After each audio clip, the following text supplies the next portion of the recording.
Durante más de medio siglo, las candidaturas independientes en México fueron restringidas para consolidar, como dice Manuel Cloutier, el modelo del sistema de partido de Estado. Hoy, muchos años después, tenemos al primer candidato independiente en la persona, precisamente, de Manuel Cloutier, quien es, hoy por hoy, nuestro invitado. No, al contrario, gracias a ustedes por esta cordial invitación y por la oportunidad de platicar y de tener oportunidad también de explicarle a la gente qué está pasando en materia de las candidaturas independientes, entre otras cosas. Pues vámonos derechito, ¿qué está pasando con las candidaturas independientes? Bueno, tú lo decías bien, este derecho lo tuvimos los mexicanos de 1918 a 1946. Este derecho se nos quita, se nos roba literalmente a los mexicanos para consolidar el modelo de partido de Estado.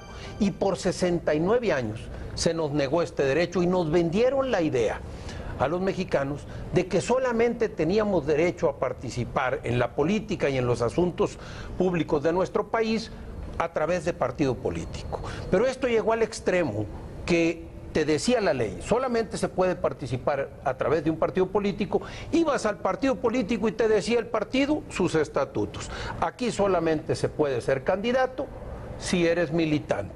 En otras palabras, los no militantes estaban siendo discriminados. Así las cosas, conquistamos este derecho los mexicanos de nueva cuenta después de 69 años. Hubo gentes en la lucha pues de gran renombre como Jorge Castañeda, precursor en la lucha por este derecho, que llevó el asunto incluso a la Corte Interamericana de Derechos Humanos. Pero ha vencido mucha gente, movimientos sociales importantes como Reforma Política ya en su momento, Evolución Mexicana en Nuevo León, etcétera. Y bueno, en 2012, tú te acordarás, fui y aspiré a ser candidato independiente a la presidencia de la República, se me negó el registro y esto me permitió iniciar una lucha jurídica y política por conquistar este derecho de las candidaturas independientes. ¿Cómo se ha dado este proceso? Demandé al Congreso de la Unión, se acordarán ustedes, en 2013, en noviembre de 2013, metí la demanda contra el Congreso de la Unión ante el Tribunal Electoral y bueno, entre otras cosas, logramos que este derecho sea ya reconocido en la Constitución, tengamos ley y ahí está el punto central. Tenemos una ley federal perfectible, pero ya hay ley. Lleva usted, bueno, ni un mes todavía como candidato independiente, como diputado independiente, y me gustaría conocer cuál ha sido su experiencia, cómo lo han tratado, cómo es su relación con los otros grupos parlamentarios, esa iniciativa que presentó de cancha pareja para los candidatos independientes, cómo la recibieron los otros grupos. Cuéntenos un poco cómo ha sido su experiencia. Yo muy contento, la verdad es que le he venido apostando a que cuando las cosas son como lo es, derecho humano de participación política, pues no es capricho de Manuel, ni está pidiendo que se legisle con dedicatoria. Estamos pidiendo que se respete el derecho humano de los mexicanos para poder participar en los asuntos públicos de nuestro país, como lo dice el propio artículo 23 de la Convención, que dice que tenemos derecho a participar en los asuntos públicos de nuestro país en condiciones de igualdad. Y eso es lo que estamos pidiendo. Eso quiere decir cancha pareja en lenguaje de Jorge Castañeda. En el mío, pues significa pues que parejero el tiro. Que si quieren un tiro, que sea parejo. ¿Pero cómo lo han tratado? Aquí muy bien, tú lo has visto, hemos logrado convencer y hemos tenido una extraordinaria recepción de parte de la Junta de Coordinación Política, donde los coordinadores han dado respeto precisamente a lo que los ciudadanos decidieron, que hubiera un candidato independiente, que hubiera un diputado independiente en esta legislatura. Y que si bien la ley orgánica está diseñada para antes de que existiera esta figura, hoy por hoy tiene que adecuarse y el PAN acaba de presentar ya una iniciativa precisamente que busca adecuar la ley orgánica de la Cámara para la situación real que ya existe, donde las candidaturas independientes llegaron para quedarse en este país. Inició poniéndonos un contexto que además todos tenemos a bien recordar del 18 al 46 lo que sucedió. 70 años después, ¿qué nos hace pensar? ¿Qué nos puede dejar pensar? ¿Qué nos puede dar la esperanza de que hoy esa misma clase política que restringió la posibilidad de los candidatos independientes, hoy va a alzar la mano para apoyar algo con lo que hoy definitivamente se sienten amenazados? Bueno, primero a lo que yo le apuesto es aquella frase que decía mi padre de que el miedo es mal consejero. Y si estos señores pretenden actuar con miedo, les va a ir mal.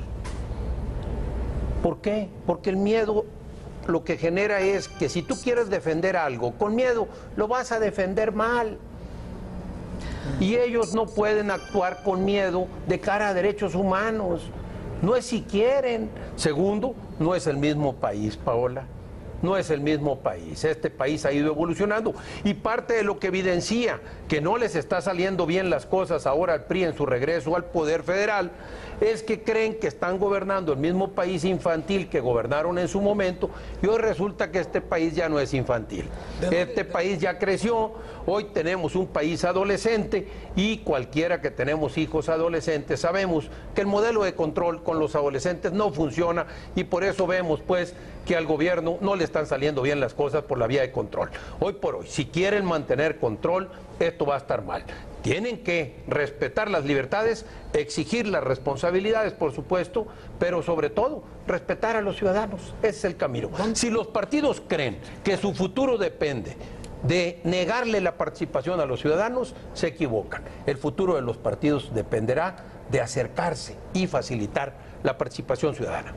Yo quería preguntarle, ahora que está usted responde, se me ocurre, ¿dónde encuentra usted las mayores resistencias? ¿Es en los gobernadores?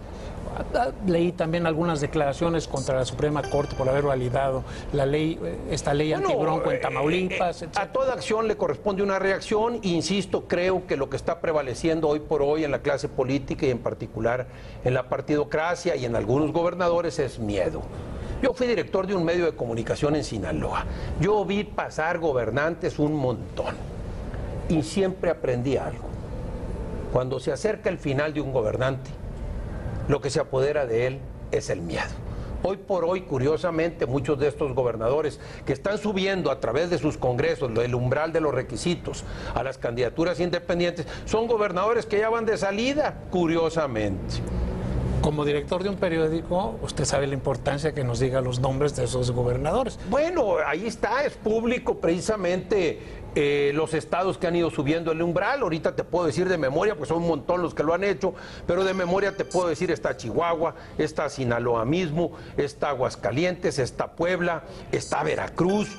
Entonces te digo, son estados que curiosamente, cuando se aprobó la reforma constitucional al artículo 35 y se dio carácter ya de derecho constitucional a las candidaturas independientes, muchos de esos estados aprobaron la iniciativa constitucional porque se requería no solo la aprobación del Congreso Federal, sino se necesitaba al menos la mitad más uno de los congresos estatales. Y muchos de esos estados que aprobaron hoy están siendo incongruentes, elevando el umbral de los requisitos, generando pues una restricción al ejercicio de este derecho. A ver, ahorita hablábamos justamente de gobernadores y creo que es una buena oportunidad para centrarnos en Mario López Valdés, en Maloba, como también se le conoce coloquialmente, y preguntarle qué le ha parecido, obviamente, su administración en este tiempo, porque entiendo, algunos medios de comunicación damos por hecho que usted sería uno de los candidatos naturales para ahora ser el gobernador de Sinaloa.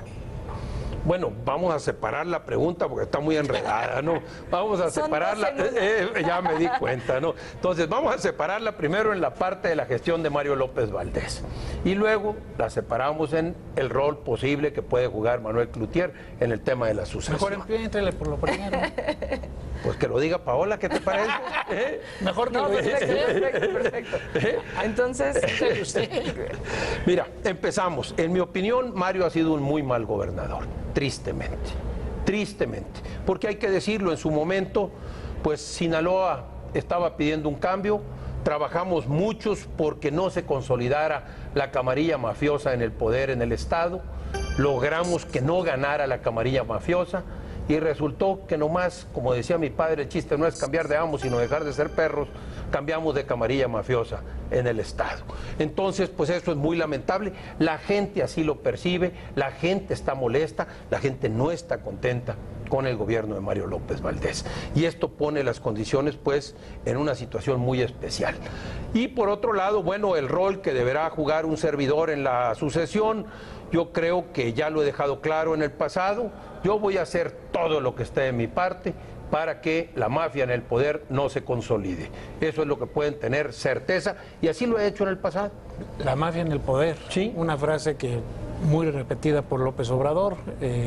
Por ahí escuchamos... No, que si usted... tú revisas, yo vengo hablando de la narcopolítica mucho antes de López Obrador. Mucho antes. A mí no me la quieras mezclar. No. Pero esa expresión el que ha venido poniendo el tema, no señor, el que ha venido poniendo, el que ha venido poniendo, y chécalo más, métete a la historia de los medios de comunicación en Sinaloa y vas a ver que el que puso el tema de la narcopolítica en México, lo puse yo. El que puso precisamente el tema de la camarilla mafiosa fui yo. El tema es mío y no me lo quieras quitar. Que él lo ha puesto a nivel nacional, ese es otro boleto. Pero no me vengas a querer enredar. Nadie lo quiere. No me quieras venir a enredar y a mezclar con otras cosas. No lo estoy enredando. Nada estoy diciendo que en Sinaloa hay una camarilla mafiosa. ¿Por qué? Porque en Sinaloa tenemos crimen organizado y tenemos corrupción organizada. Y estos dos se entendieron al centavo. ¿Por qué? Porque las dos son mafias, nomás que actuaban en campos distintos y cuando identificaron que había manera de sacar provecho trabajando juntos, así se entendieron. Ese es el problema de Sinaloa, de manera que en Sinaloa hay mucho que hacer para pues desbaratar esta camarilla mafiosa que tanto le hace daño al Estado. Ojalá me dejara preguntar antes de interrumpirme. Dime. Mi pregunta era, como usted utilizó esa frase que utiliza mucho López Obrador, ya no le voy a disputar de quién es la patente. Hemos oído versiones de que a usted le han ofrecido la candidatura de Morena para gobernador. Usted, antes de fuera de cámara, dijo que eso no es cierto. Eso no es cierto. Mira, yo te voy a decir una cosa muy simple. Yo no necesito que me ofrezcan nada. Caray. Curiosamente, yo gozo mi libertad y yo creo que está más que demostrado que hago lo que me da la gana. Lo que quiero decirte con esto es, yo tuve ofertas en 2012, cuando el PAN me cierra las puertas para buscar ser precandidato en Acción Nacional y que los panistas pudieran haber decidido si querían o no que yo fuera su candidato a senador en 2012, el PAN me cierra las puertas, tuve 3 ofertas. Me ofreció el Partido Verde ser senador, me lo ofreció Juan José Guerrabut, que entonces era el coordinador aquí en la Cámara.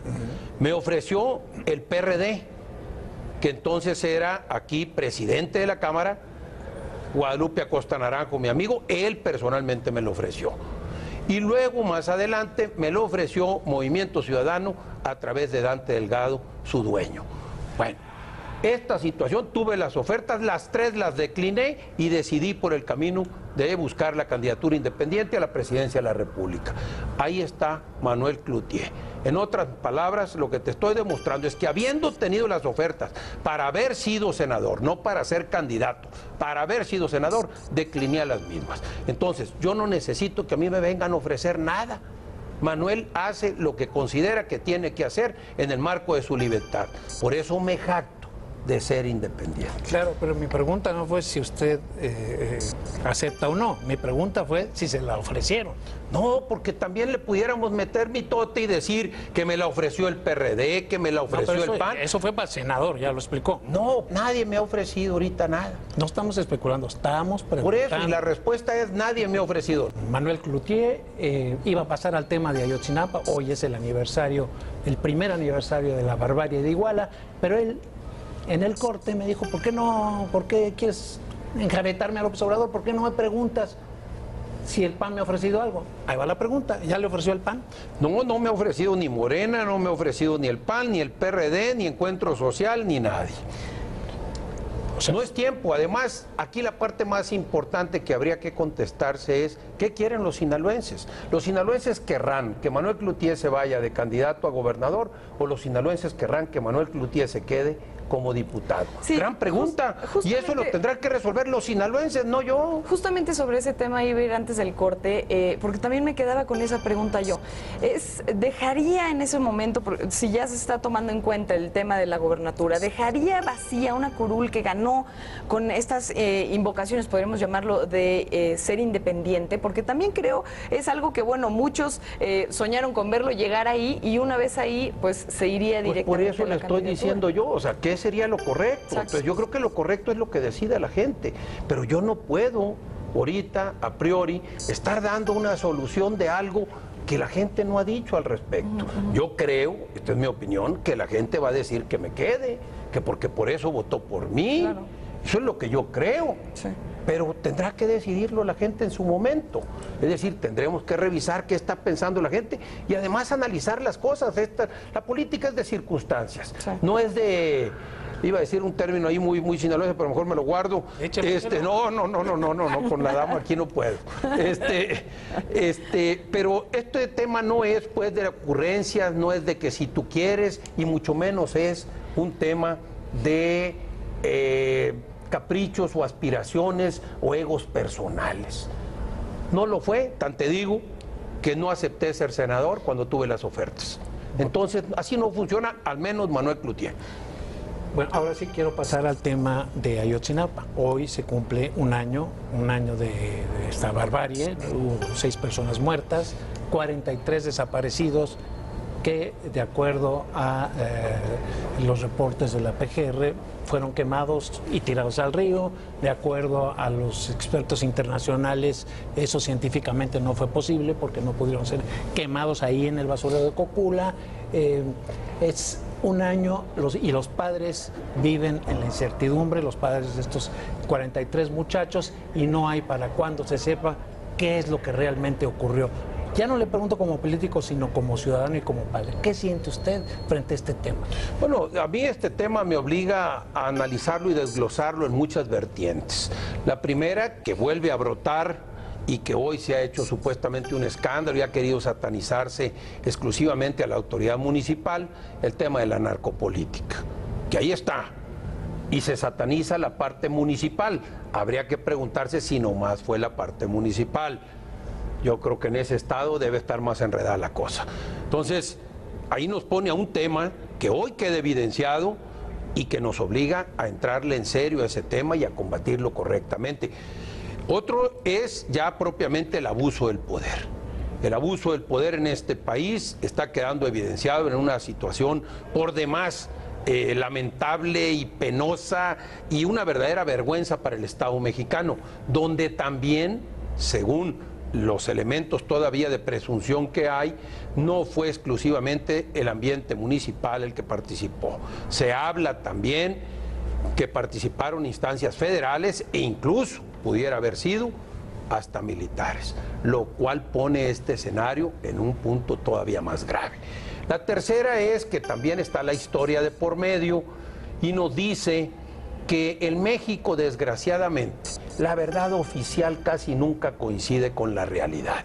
Y así tenemos la verdad oficial en el caso de Ayotzinapa, pero tenemos la verdad oficial en el asesinato de Colosio y tenemos la verdad oficial en el accidente de Maquillo. Te pongo ejemplos para ilustrarte que la verdad oficial en México no necesariamente pues coincide con la realidad. Y finalmente la parte humana, como tú lo planteas bien. Esta parte humana es una situación pues que no se le desea por ningún motivo a nadie. Si algo le escuché a don Manuel, mi abuelo, yo mucho tiempo, reiteradamente decir: Manuel, nada como perder un hijo. Y perderlo en circunstancias donde el Estado es el agresor, cuando debería de ser el que te ofrezca las garantías de seguridad en este país, caray, no tiene literalmente nombre eso. Como lo veo yo el día de hoy, pareciera que hay en esta plática hay algo en común, y es la crisis de falta de credibilidad. Es decir, los mexicanos ya no creemos en nada. ¿Y por qué lo digo? Así como la falta de credibilidad en los partidos hizo que surgieran los independientes, también ahora en el tema de Ayotzinapa estamos encontrando un asunto que parece que va a ser sin resolver al infinito y más allá. Porque podemos decir ahorita cualquier hipótesis y resultado se combinan. Entonces la pregunta sería, si usted cree que de verdad haya o no resultados de investigaciones, los mexicanos vamos a sentir que tenemos la respuesta en las manos, por mucho que sean las investigaciones reales, oficiales. ¿Cree que el mexicano todavía tenga la confianza de creer en lo que nos vayan a decir? Yo creo, y lo dices bien, es algo que incluso lo manifesté ahora en el posicionamiento que hice al iniciar esta legislatura. Yo vengo sosteniendo que el nombre del juego en México en materia política debería ser credibilidad. Desgraciadamente la clase política en este país no le ha apostado a eso y la gente es lo que está pidiendo. Hoy los mexicanos no le creemos a nuestro gobierno, no me importa qué instancia sea, ni qué tipo de gobierno, si sea federal, estatal o municipal. la gente no le creemos, y digo le creemos, no le creemos, yo me sumo, yo no le creo a mi gobierno, y esto es terrible, porque no se puede mover a un país sin esperanza y sin credibilidad y confianza. Hoy por hoy lo dije, la devaluación del peso, la reciente, no es solamente el fortalecimiento del dólar, es la devaluación en la credibilidad de las instituciones y de la presidencia de la República en este país. Los mexicanos, repito, no le creemos a nuestro gobierno, y la credibilidad, la confianza, se gana en abonos, pero se pierde de contado. De manera que el empezar a recuperarla urge en este país y va a llevar, como lo sugiere usted bien, mucho tiempo. ¿Qué le parece, si le pregunto, también los que se han montado y le han querido sacar raja política a esta tragedia, a esta muerte, a esta... Mira, a mí ese discurso, el otro día aquí en la Cámara votamos algo y decían ahí, a favor, y otros decían a favor sin lucro político. No le pongamos a la justicia adjetivos. Este país demanda justicia, es parte esencial, y el abuso del poder tampoco le pongamos adjetivos, se llama abuso del poder, punto.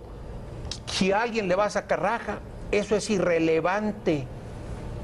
Si alguien le saca raja, lo importante es que la justicia debe de ser justa, debe de ser expedita y debe de ser para todos los mexicanos, y no como sucede en este país, donde no basta en este país que la ley esté de tu lado. Aquí necesitas, desgraciadamente, que la voluntad también, y ahí es donde la puerca torció el rabo. Yo no diría que es tan irrelevante que le quieran sacar raja política, porque hay grupos muy metidos que intentan prolongar con calumnias y con mentiras. Yo sigo insistiendo, bueno, apúrate, resuélvelo. O sea, claro, pero si no te lo resuelven, pues es obvio que va a haber gente exigiendo justicia. Resuélvelo. Bueno, hay una verdad oficial, verdad histórica, como dijeron, ¿sí? Eso para usted, bueno, evidentemente usted no lo cree, ya lo dijo. ¿sí? A ver, ¿ya viste la verdad oficial de la fuga del Chapo? Ya vi la verdad oficial de la fuga del Chapo. Hombre, ¿y la creemos? No, no pues la creemos. Vamos, pues entonces, es un problema de credibilidad, volvemos al tema. Este país tiene un problema serio de credibilidad, y si las autoridades no le abonan a conquistar la credibilidad de los ciudadanos, pues menos se va a reparar esta déficit de credibilidad. Cuando se habla de credibilidad, hace unos días estuve leyendo que usted decía, por ejemplo, que una carta interesante para, por ejemplo, el gobierno, la administración actual, que no le apareció tampoco del todo bien, si me equivoco, corríjame, podría ser un buen camino, por ejemplo, el Seguro Social. El Seguro Social es algo que está muy cerca de la gente, que nos ha fallado desde hace muchísimos años, que es una acción que se notaría de inmediato para cualquiera que se sintiera un poco mejor en ese sentido. ¿Podría ser, por ejemplo, una carta que esté más cercana a la gente para recuperar poco a poco esa credibilidad de la que habla? Sería, sin lugar a dudas, una oportunidad, pero además sería un acto de justicia también. No es posible que la atención médica en las instituciones públicas sean también inequitativas, generen precisamente desigualdad y provoquen privilegios. No, Seguro Social debería de ser una institución donde se diera un extraordinario servicio y nos permita cerrar la brecha de la desigualdad en este país, que entre otras cosas también en la salud se ve manifiesta. Entonces, y abonaría sin lugar a dudas a la credibilidad del gobierno. ¿Te imaginas? Son dos momentos los más sentidos de todo ser humano. Cuando fallece alguien querido y cuando alguien querido padece problemas de salud. ¿No sería una grandísima oportunidad de empezar a reivindicarse este gobierno a través de darle un trato digno y humano, de calidad, en temas de salud a los ciudadanos, y no que los traten como los tratan? Literalmente a la gente en el Seguro Social la tratan con la punta del pie, inhumanamente. Entonces, bueno, pues si así te tratan ahí, también lo vemos en el ámbito de la justicia. Lo peor que le puede pasar a un ciudadano mexicano es recurrir a la justicia en este país o recurrir a la atención de la salud. ¿Por qué? Porque te someten inmediatamente a una subasta de privilegios, de tener que buscar esa justicia o esa salud por la vía de las influencias. No puede ser esto. No puede ser. Ya presentó usted una iniciativa, esta ley de cancha pareja para los candidatos independientes. ¿Qué otra iniciativa trae entre manos? Bueno, esta iniciativa de las independientes fue un compromiso de campaña, fue un compromiso que asumí con los electores del 5º distrito. Me comprometía inmediatamente llegando, presentar una iniciativa que perfeccionara el tema de las leyes de candidaturas independientes, pero también me comprometí a que iba a presentar una iniciativa que busca reducir el recurso público para gasto ordinario, para gasto corriente a los partidos políticos. ¿Por qué? Porque los partidos políticos gastan más del doble en gasto corriente de lo que gastan en gasto electoral, cuando eso es totalmente ilógico. Quiere decir que el recurso público lo que ha construido es burocracia partidista y no partidos que busquen la participación ciudadana a través de instancias electorales. Entonces, hemos creado burócratas partidistas, y el experto en burocracia, aquel estudioso Max Weber, nos dice que las burocracias están diseñadas para conservar el status quo. Mientras México está pidiendo cambios a grito, los políticos partidocráticos no quieren que esto cambie porque ellos están muy a gusto. ¿Y por qué están a gusto? Porque tienen mucha lana. Necesitamos, pues, meterles competencia, candidaturas independientes, y quitarles centavos. Y con esas dos cosas les vamos a picar las costillas para que tengan que volver a donde nunca debieron de haber salido, de la calle, de acercarse con la gente. Antes de irnos, ¿en el 18 ve un independiente en Los Pinos? Yo creo que sí, es factible, y esperemos al menos verlo en la candidatura. Eso sería deseable porque tenemos, insisto, derecho a los mexicanos. Pues usted es uno de los... A votar y ser votados sin tener que hacerlo a fuerzas por un partido político. Es el derecho que tenemos. Pues con eso nos vamos, a lo mejor lo veremos en el 18, no sabemos. Ella habló de circunstancias. Ya me di cuenta, Garfias, que no solo te gustan los mitotes, te gusta escucharlos y crearlos también. Nos vemos el sábado próximo, 18:30 horas, en su Arsenal. Buenas tardes, muchas gracias por acompañarnos. Gracias a ustedes, qué amable, Paola. Gracias, Pancho. No, me da gusto saludar. Nos vamos.